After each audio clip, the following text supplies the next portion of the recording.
In Congress, July 4th, 1776, the unanimous declaration of the 13 United States of America. When in the course of human events it becomes necessary for one people to dissolve the political bands which have connected them with another, and to assume among the powers of the earth the separate and equal station to which the laws of nature and of nature's God entitle them, a decent respect to the opinions of mankind requires that they should declare the causes which impel them to the separation. We hold these truths to be self-evident, that all men are created equal, that they are endowed by their Creator with certain unalienable rights, that among these are life, liberty, and the pursuit of happiness. That to secure these rights, governments are instituted among men, deriving their just powers from the consent of the governed. That whenever any form of government becomes destructive of these ends, it is the right of the people to alter or to abolish it, and to institute new government, laying its foundation on such principles and organizing its powers in such form as to them shall seem most likely to affect their safety and happiness. Prudence, indeed, will dictate that governments long established should not be changed for light and transient causes, and accordingly all experience hath shown that mankind are more disposed to suffer, while evils are sufferable, than to right themselves by abolishing the forms to which they are accustomed. But when a long train of abuses and usurpations, pursuing invariably the same object, evinces a design to reduce them under absolute despotism, it is their right, it is their duty, to throw off such government, and to provide new guards for their future security. Such has been the patient sufferance of these colonies, and such is now the necessity which constrains them to alter their former systems of government. The history of the present King of Great Britain is a history of repeated injuries and usurpations, all having in direct object the establishment of an absolute tyranny over these states. To prove this, let facts be submitted to a candid world. He has refused his assent to laws, the most wholesome and necessary for the public good. He has forbidden his governors to pass laws of immediate and pressing importance, unless suspended in their operation till his assent should be obtained, and when so suspended, he has utterly neglected to attend to them. He has refused to pass other laws for the accommodation of large districts of people, unless those people would relinquish the right of representation in the legislature, a right inestimable to them and formidable to tyrants only. He has called together legislative bodies at places unusual, uncomfortable, and distant from the depository of their public records, for the sole purpose of fatiguing them into compliance with his measures. He has dissolved representative houses repeatedly, for opposing with manly firmness his invasions on the rights of the people. He has refused for a long time, after such dissolutions, to cause others to be elected, whereby the legislative powers, incapable of annihilation, have returned to the people at large for their exercise, the state remaining in the meantime exposed to all the dangers of invasion from without and convulsions within. He has endeavored to prevent the population of these states, for that purpose obstructing the laws for naturalization of foreigners, refusing to pass others to encourage their migrations hither, and raising the conditions of new appropriations of lands. He has obstructed the administration of justice by refusing his assent to laws for establishing judiciary powers.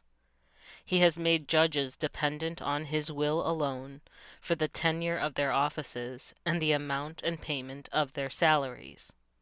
He has erected a multitude of new offices, and sent hither swarms of officers to harass our people and eat out their substance.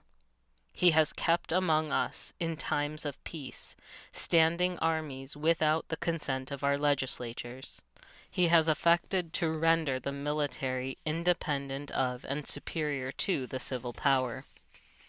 He has combined with others to subject us to a jurisdiction foreign to our Constitution and unacknowledged by our laws, giving his assent to their acts of pretended legislation.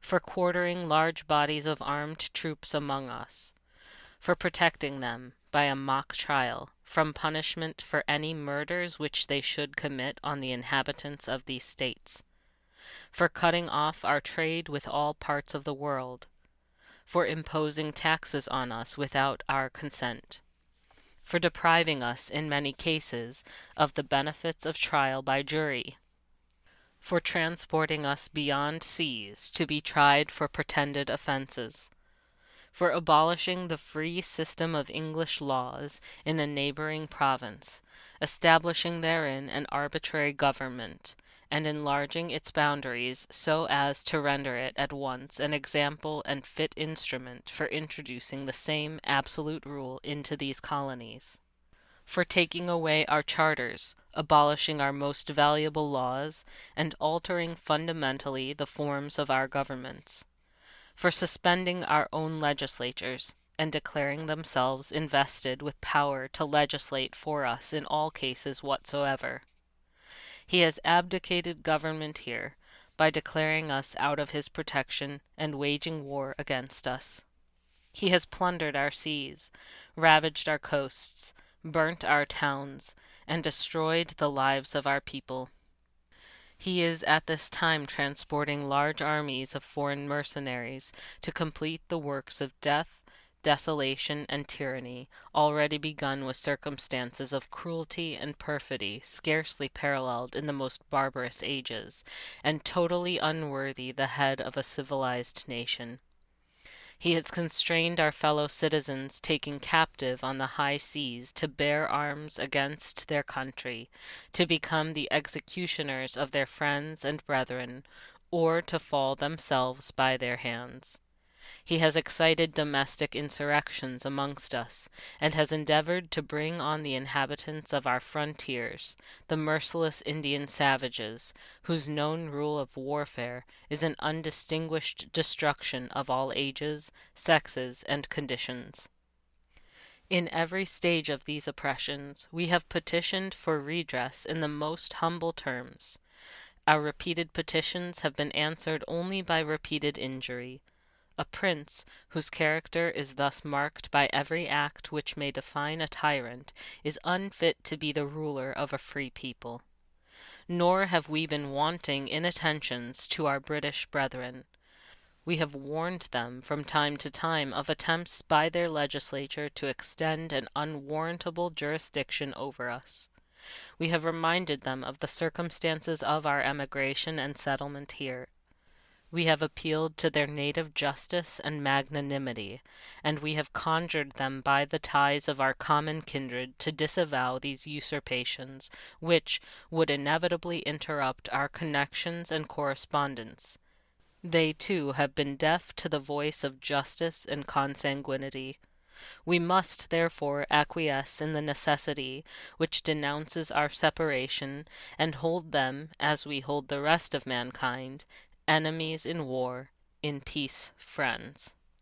We, therefore, the representatives of the United States of America, in General Congress, assembled, appealing to the Supreme Judge of the world for the rectitude of our intentions, do, in the name and by authority of the good people of these colonies, solemnly publish and declare that these united colonies are, and of right ought to be, free and independent states, that they are absolved from all allegiance to the British Crown, and that all political connection between them and the state of Great Britain is and ought to be totally dissolved, and that as free and independent states they have full power to levy war, conclude peace, contract allegiances, establish commerce, and to do all other acts and things which independent states may of right do.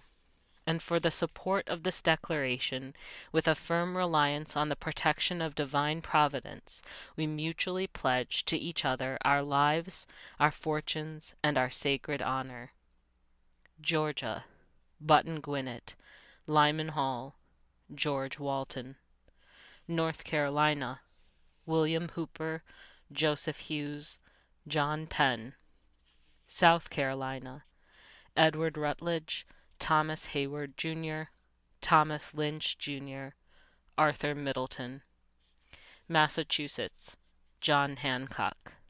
Maryland, Samuel Chase, William Paca, Thomas Stone, Charles Carroll of Carrollton. Virginia, George Wythe, Richard Henry Lee, Thomas Jefferson, Benjamin Harrison, Thomas Nelson, Jr., Francis Lightfoot Lee, Carter Braxton. Pennsylvania, Robert Morris, Benjamin Rush, Benjamin Franklin, John Morton, George Clymer, James Smith, George Taylor, James Wilson, George Ross. Delaware, Caesar Rodney, George Reed, Thomas McKean. New York, William Floyd, Philip Livingston, Francis Lewis, Lewis Morris. New Jersey, Richard Stockton, John Witherspoon, Francis Hopkinson, John Hart, Abraham Clark. New Hampshire, Josiah Bartlett, William Whipple. Massachusetts, Samuel Adams, John Adams, Robert Treat Paine, Elbridge Gerry. Rhode Island, Stephen Hopkins, William Ellery. Connecticut, Roger Sherman, Samuel Huntington, William Williams, Oliver Wolcott. New Hampshire, Matthew Thornton.